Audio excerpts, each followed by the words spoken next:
To you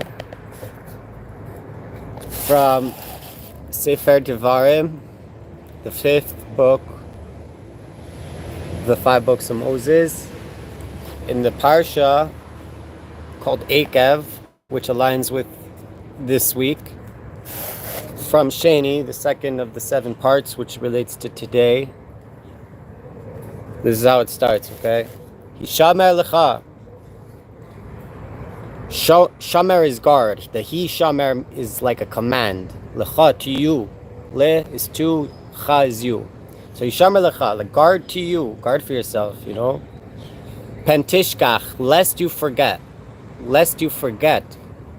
Pen is lest. Tishkach, the taf is you, the t. And the shin kaf ches is shocheach, shchicha, forget or forgetfulness. Es Adonai Elohecha.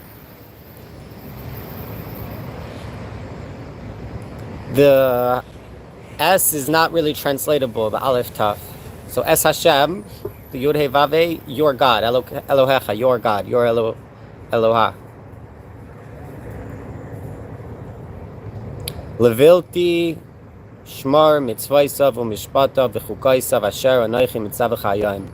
To not guard His commandments, or without guarding His commandments, and His judgments and His statutes that I command you today, this day. Pen toichal v'savata uvatim toivim tivne v'yashavta. Lest you eat and you're satisfied, and good houses you will build and you will settle or dwell or sit.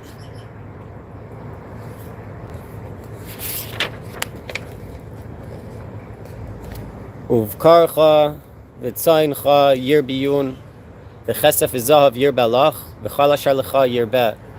And your bakar and your tzayn. It's like your bakar is a certain. The first one I think might be like, you know, like oxes and that kind of category, and tzayn is the sheep. It's 2 different types of flocks that the shepherds or really everyone would have. You had bakar and you had tzayn. Bakar is like I said, like an ox, and tzayn is more like a sheep. I don't know which one would be like where a goat would fall into. Okay, your biyun, they will increase, right? And your gold and your silver and your gold will be increased to you, and everything that is to you will increase. Viram livavecha, and will be elevated your heart. Your hearts. And you will v'shachachtas Adonai Elohecha, and you will forget Hashem your God. Hamoitziacha me'eretz Mitzrayim mibeis avadim, that removed you or took you out from the land of Egypt, from the house of slaves. Hamolichacha bamidbar hagadol v'hanayra nachash sharaf v'akrav v'tzima oin asher ein mayim hamoitzi lecha mayim mitzur ha'chalamish. So that took you out, or sorry, that went with you. Hamolichacha is like holech, so that went with you.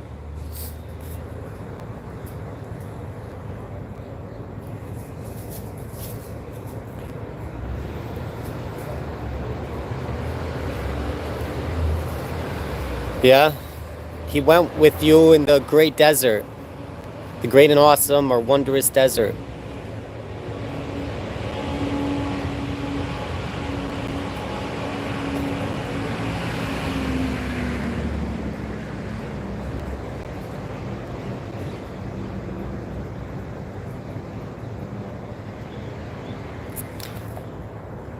Nachash saraf, snake. Saraf. Is saraf like burn? I don't know. What's saraf?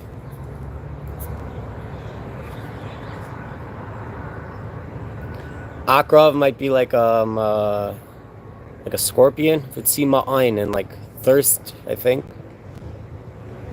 Itzameh, that there is no water there. Asher ein mayim, that there's no water there. That He took you out No, that he took to you. He took out to you, or brought out to you. Water, hamaitzi lecha, he took out to you, or found to you. Maitzi reminds me of like matzah, to find, but really the root here is yotzei, to take out or go out. So hamaitzi lecha, he took out to you. Mayim, water, mitzur, hachalamish, from the strong rock or something. Hama'achilcha man bamidbar asher lo yada'un avaisecha, that he fed you, gave you to eat man, the manna, in the desert that your fathers didn't know. Lema'an anoischa lema'an asaisecha lehitivcha b'acharisecha.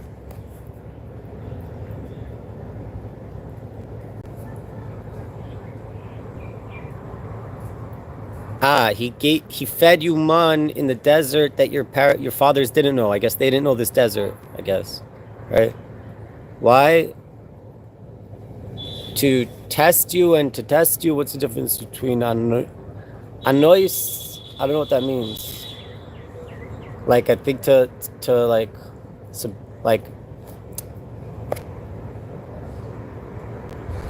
subjugate to like harshness, no? To like, I don't know, maybe, I don't know, I really don't know what anois means.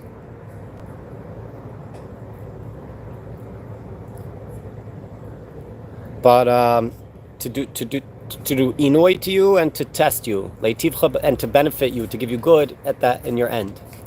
And you said in your hearts, my strength and the might of my hand did for me this. This chayil. Chayil is like valor, or soldier, or I guess here it probably means the wealth or power. Yeah, the translation in the Aramaic Onkelos is nechsaya. I don't know what that means either, but maybe it's like nechasim, like possessions, you know? I don't know. And you remembered Hashem, you will remember Hashem your God, because he's the one who gives to you power or strength to do chayil, to do this chayil, valor, whatever it is. To make chayil, in order to establish his covenant, that he swore to your fathers, like this day.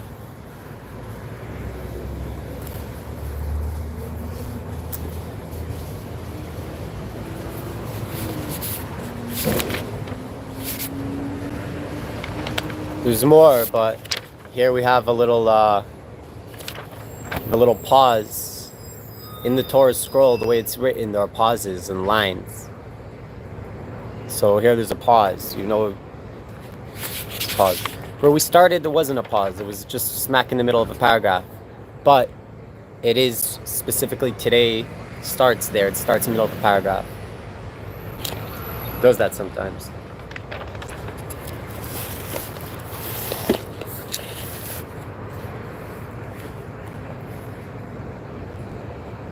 In a Torah scroll, if you were to take a look at a Torah scroll, there's no verses or chapters, meaning there's no periods. So how do you know when a verse ends? You could see when a word ends because there's a space between the words. There's no spaces between a verse. So how do you know when the verse ends and it's the next word, right? You have to know. And the way when you sing it, there's also a pause that tells you that there's a comma. We don't have commas. Besides for not having periods, we don't have commas. But when you sing it, you do have the periods and the commas.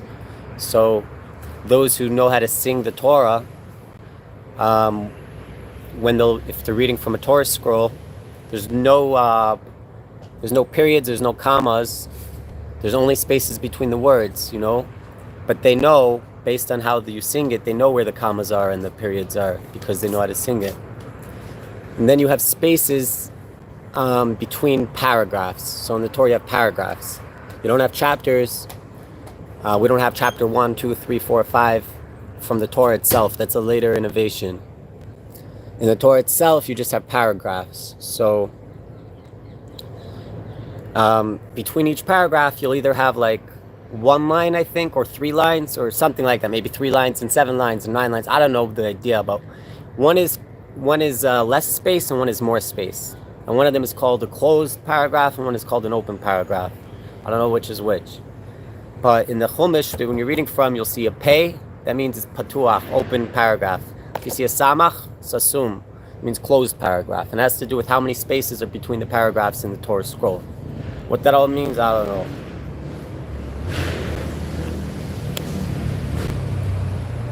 A collection of paragraphs is a Torah portion. A Torah portion is made up of a bunch of these paragraphs. Sometimes it might start in the middle of a paragraph and end in the middle of a paragraph. It can do that. It's, I don't know. Or for sure, yeah, I think so. Start and end in the middle of paragraphs all the time. So, but a collection of is a parsha. That's a Torah portion. And I believe there's 53 Torah portions, I believe. Numeric of garden.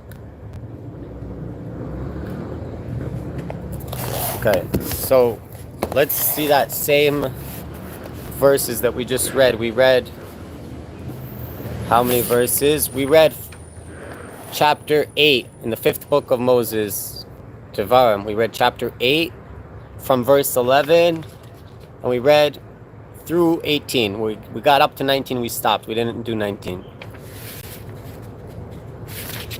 Okay, so let's see that with the commentary of the Torah. The Torah wrote commentary on the Chumash, a short one and a longer one, I believe. And also commentary, I believe it's probably the same person, on the like a halachic summary of the Talmud, pretty much, with the Torah, which is I believe it's all the halachic rulings from the Talmud. I believe that's what it is.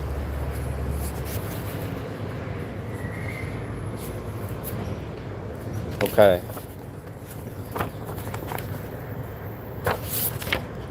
Okay, wow. So again, what chapter did we read from? I think 8, right? Yeah, chapter 8 in Devarim.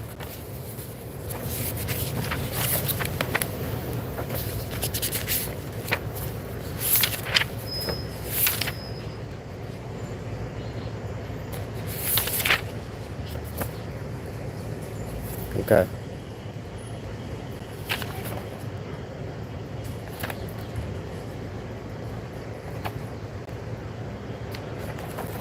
Let's 8 verse 11. Okay. So in this commentary, on the verses that we read in verse 12,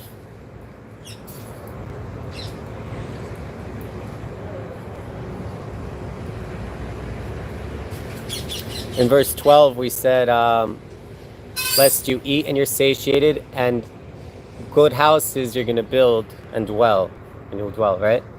So the word in Hebrew, uvatim, and homes or houses, he says there's 4 Daled Bamisar. There's 4 in the Misora, in this tradition.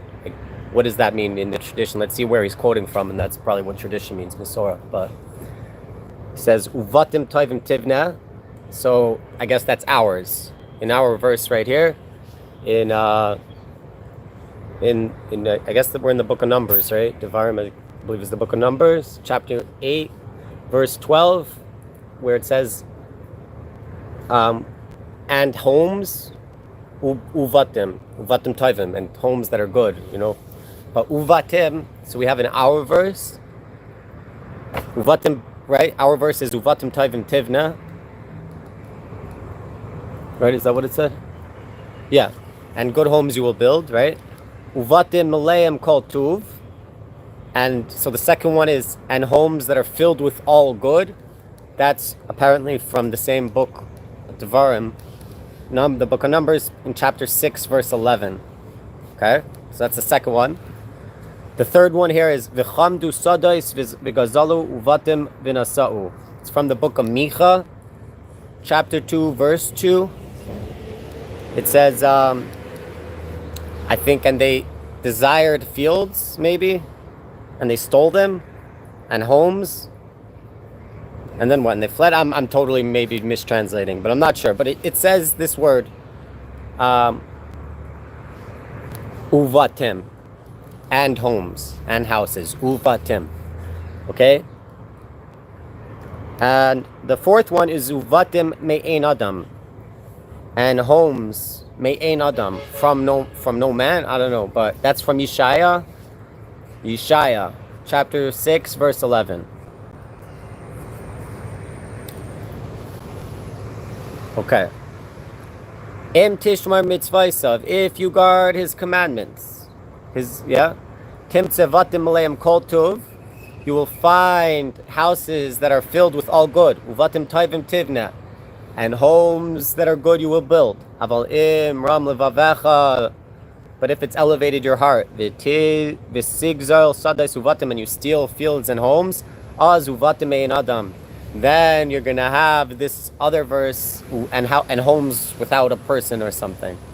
Interesting what he did there. He said this word ubatim. There's 4 times in the entire Tanakh, in the 5 books of Moses, the scriptures and the prophets. There's 4 times where this exact word is written, right? Uvatim. So he says, he puts them all together, all 4 saying the same. Like, how do you put them all together?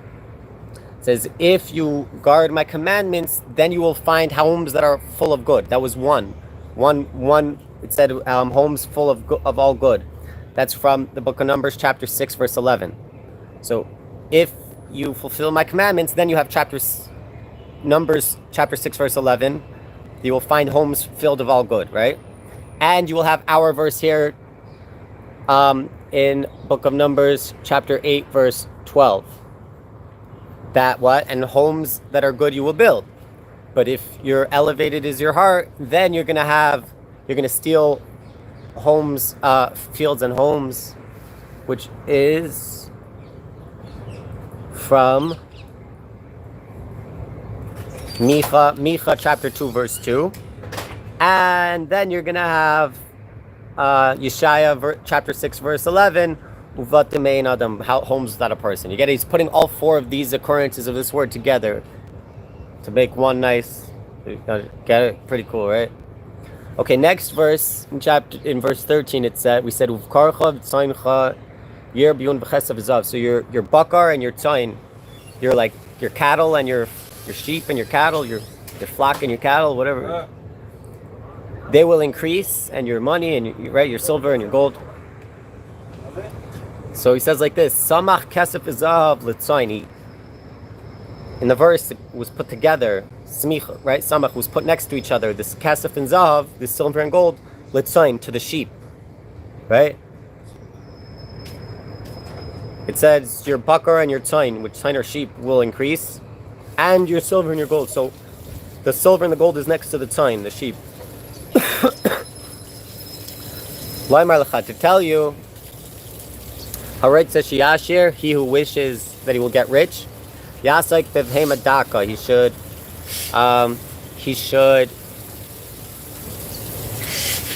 be yasaik is to be involved. He should involve himself with animal daka, bevhema daka, with a thin animal, It's quoting from Tractate Chulin.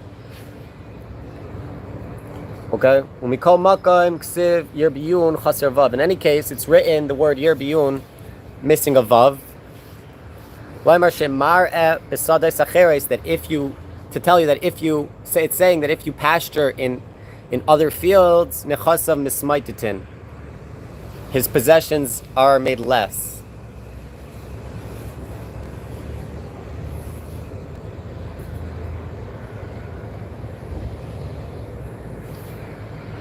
Somehow you learn that from the fact that the Vav is gone, that your stuff can get gone too if you go into other fields.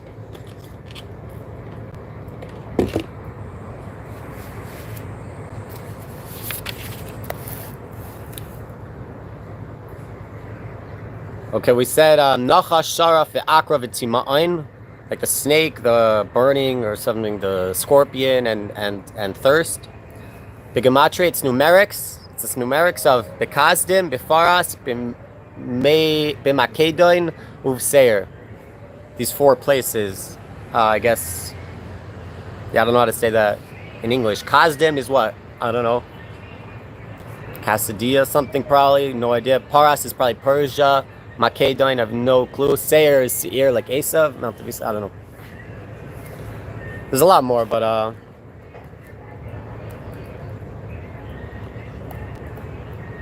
this one's long, but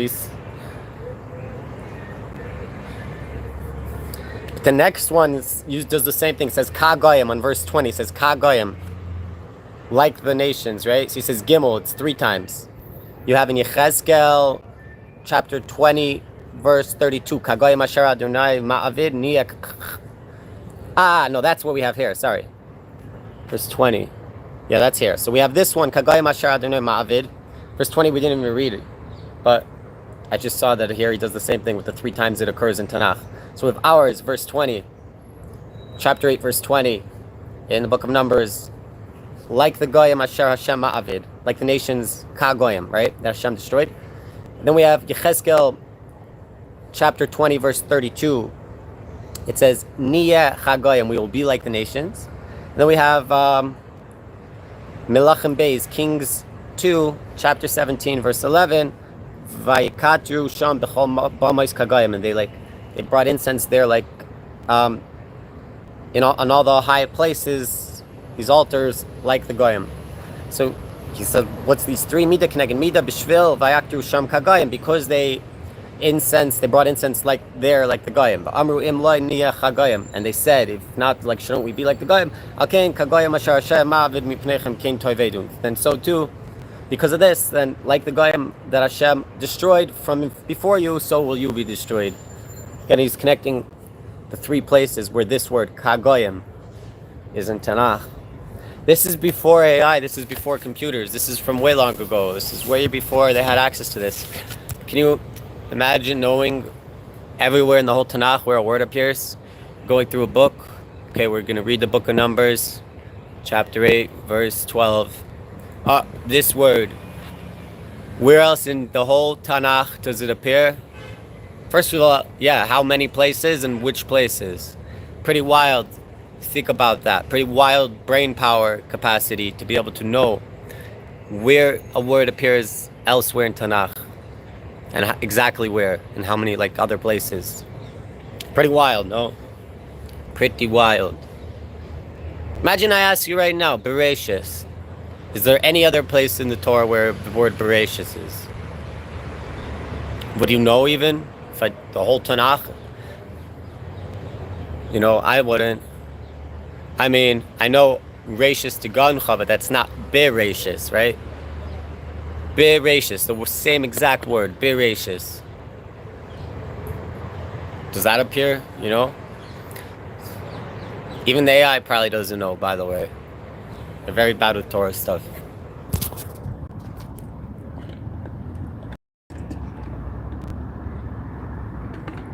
Why am I doing this?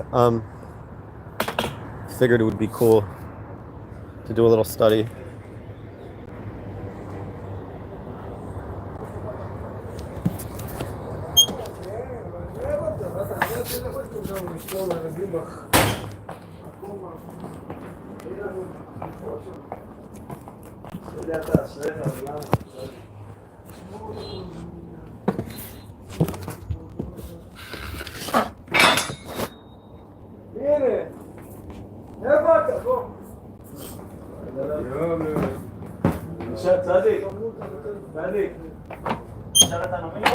No, thank you. Cool place, no?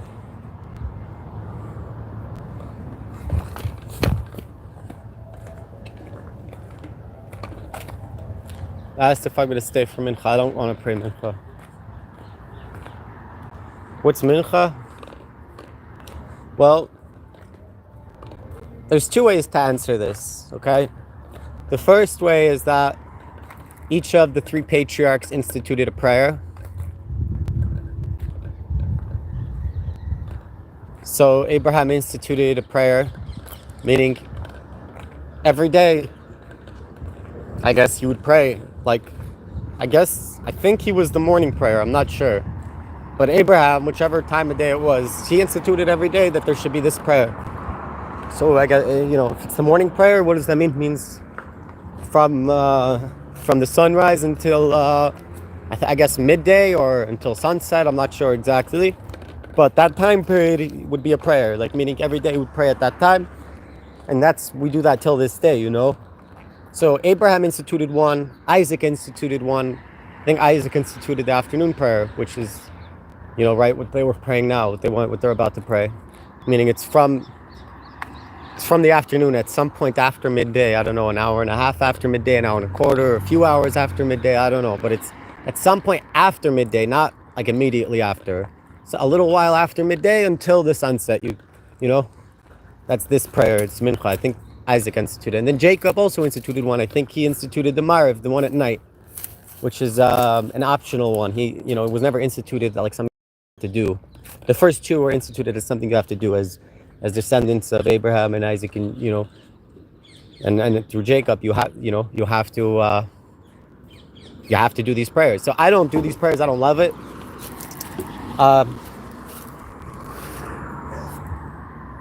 It's not that I'm opposed to it, it's just too much for me in the way it's done today in most synagogues.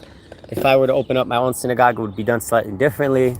I would encourage everyone to do it. First of all, the main point is that like the parts that you have to like really be to fulfill your obligation is different than to pray a whole Kabbalistic setup, meaning the prayers today are not just the prayer of Abraham, Isaac, and Jacob. They have all these extra stuff that were instituted by super masters of the world esoteric knowledge, like the Kabbalah, the secrets of the universe, and the Torah. They knew all this, so they instituted like exact prayers that would like benefit your soul, that build, they do what they need to do. You get what I'm saying? So we have all these extra prayers that are not just the prayers of Abraham, Isaac, and Jacob, if you get what I'm trying to say. So anyways, to fulfill your obligation of prayer, really, really, really, it's the Amidah. It's the standing meditation, which is the high point and the main point of prayer. That's really what prayer is. It's these collection of these 18 blessings, which later became 19, the 19th, the one that they instituted, they put in middle. That's like against the Illuminati, against the Shi'ubud Malchus, the world government, We're not praying for the fall of the governments around the world. We're praying for the fall of the wicked government. The real Illuminati. I think it's the Illuminati. I don't know what else it could be that we're praying against. You could read the prayer and see for yourself what you think, who it's against. But it was instituted later. It wasn't part of the original 18. Anyway, so I don't know if that's what Abraham said word for word, or if later the same people that gave us all these other blessings and structure of prayer, maybe they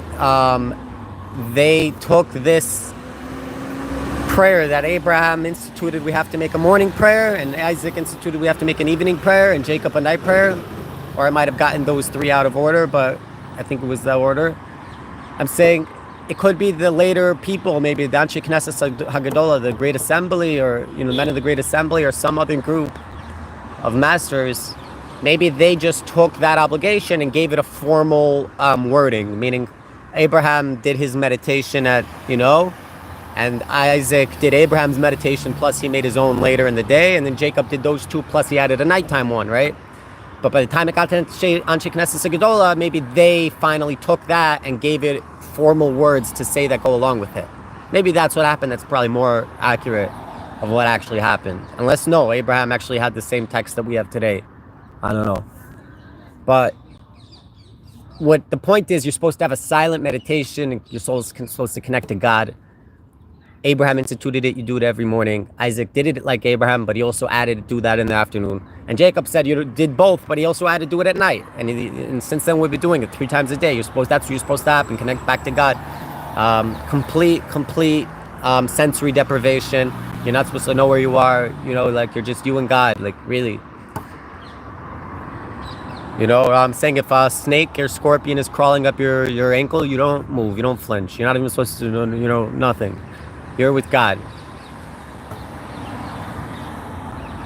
For real, Saying if today someone's really trying to kill you, should you stop your Shmona Esrei, or a snake's really trying to kill you? I don't know, but from what I remember, you can't move nothing, no matter what. What does that mean? It means you're in a state where you don't even know the threat's there. You shouldn't even know the threat's there. That's what kind of state you're supposed to be in.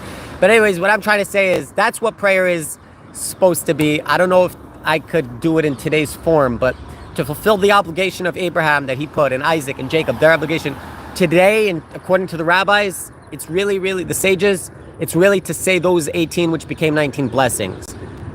Okay, now my synagogue would probably have the option and tell people just to come for those blessings, and not only that, they don't even have to read it.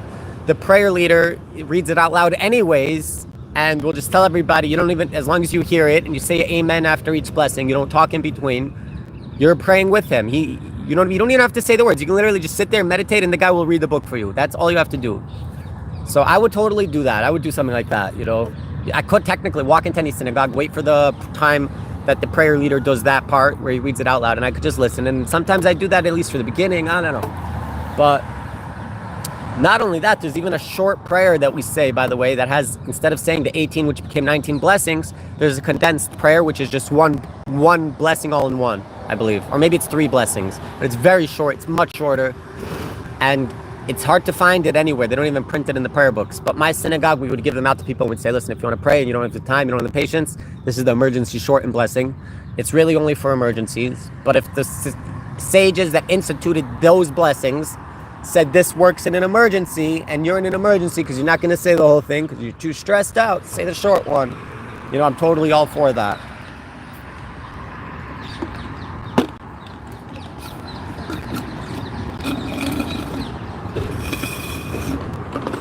So if you have a guy, right, and let's say he's, I'm saying he's not a Lakewood boy. We're talking about someone who grew up and continues to do like just normal secular life, like listens to like Madonna or Katy Perry, heaven forbid, I'm saying like a normal child who grew up, without like a religion being superimposed on them. And let's say this boy happens to be a Jewish boy from a Yemenite descent, right? So let's say I'm saying like he's just a normal kid. He listens to regular music, sings regular music. Maybe he's very talented and he's even going on stage singing in the Israeli television shows. And singing regular pop songs, like songs about love and intimacy like every other song is about today, right? Should he do it with a kippah on his head? Should he do it as a Yemenite Jew with his simanim? There's payas. They have a very, very unique style of payas. They have they take their payas, they twirl it in. I mean, this is what I've seen. They twirl it, right? And they have it, so it's twirled and it's super long and it's right here. It would be much longer, but because it's twirled, it doesn't look that long, but it's much longer. And it's twirled, and they have like a little curl, like right here on both sides. And that's like a Yemenite thing. Yemenite Jews have done that, and they call it simanim. They started doing it a long time ago to recognize like a Jew. Siman means a sign. So they had signs on their ears. Besides for the biblical prohibition to cut it off, they went beyond that, and I think, or maybe they interpreted it means you have to have long ones. I don't know. But they have to this day long ones, curls here. My father-in-law doesn't, but a lot of Yemenites do, or did. I don't know. So, anyways, would you have this kid show up on stage singing a song that's about love and intimacy to a crowd of men and women? Should he show up wearing a head covering, and having his simanim, and I mean, you could tell me why you asking this question. Of course he should, or of course he shouldn't. Like, the reason why I'm asking this question is because it's kind of confusing. I'm saying, here's a guy on stage. True story. I mean, I saw this morning scrolling through shorts. I saw a Jewish Yemenite boy, like 23 years old, or I don't know, very talented singer, musician, and he's singing on TV in an Israeli musical awards, a song about, like, I want to kiss you on the lips or something, something like that. And it's funny to me, like, he's wearing a kippah, he has his simanim, he looks like a typical religious kid, but he looks out of place. And in the interview, they have like an interview before that and after the song, a little interview, whatever. He's saying he doesn't identify as Haredi and this and that, and he gives his own explanation of what he thinks Haredi is and what's their problems, and explanation of each group of what their problem is, and his opinion, how he does his own thing and whatever. The whole thing just threw me kind of off, and I'm wondering, what do you think? You think that's normal? You think that you should go on stage and hear me out for a second, hear me out. So that's my whole initial thought, right? That was my initial thought. Like, why is he doing this on stage with his... But then you think about it the other way, bro. Like I started off, he's not a religious guy coming from Lakewood, meaning I would tell a guy from Lakewood, I would tell a guy from Lakewood going to perform at such an event, meaning, boys and girls together, he's singing about love and I want to kiss you on the lips. I would tell him, like, dude, you shouldn't show up on stage with your yarmulke and your payas. It's funny, it's a little off, you should not do it. That's what I would tell anyone from Lakewood. What I would say, you want to go on a TV show and sing about love and intimacy on TV with men and women in the crowd, and you know what I mean? Like, that's what you want to do. You should not show up with your head covering and with your semen, your signs, You should wear a baseball cap and put your side locks like that, That's what I would tell them. But this is very different. We're not talking about a guy from Lakewood. We're talking about a guy who grew up in Israel, secular, most probably. And I think it's a beautiful thing that he wants to embrace his Torah authentic roots, right? Of course he should have his simanim. You think he shouldn't? Well, his father and his father and his father, they've always had it. Of course he should have it. And should he show up with the kippah? If that's part of his identity now and he wants to be religious and show it, of course he should. It's beautiful. He'll even bring a lot of those people closer to it. So it's very different depending on who you are and where you come from. And this goes into my Zionism, anti-Zionism talk, whatever. It's like, if you're a Lakewood guy, you should not be a Zionist because it's usher, the state's wrong, it's forbidden. If Hashem wants to build a state and be, make it kosher, fine. I'm not going to get involved. That's God. But I can't get involved as a Lakewood guy, right? And I think every Lakewood guy should act like that. And let the Chilayim or the Dati Lumi or the Charedim in Israel that are already involved, let them be involved. Why should I get involved? Whereas if someone's already involved or someone grew up in a different system, yes, they should be Zionists because to them, they should be Zionists is what I'm trying to say. Yes. It's very different depending on your... just like the guy on the stage, I'm saying a guy from Lakewood shouldn't go on stage like that, but a guy who grew up secular should. It's the same thing. A guy from Lakewood shouldn't be Zionist, and a guy who grew up secular should. It's very, very... Anyway, l'chaim l'vracha. Shabbos.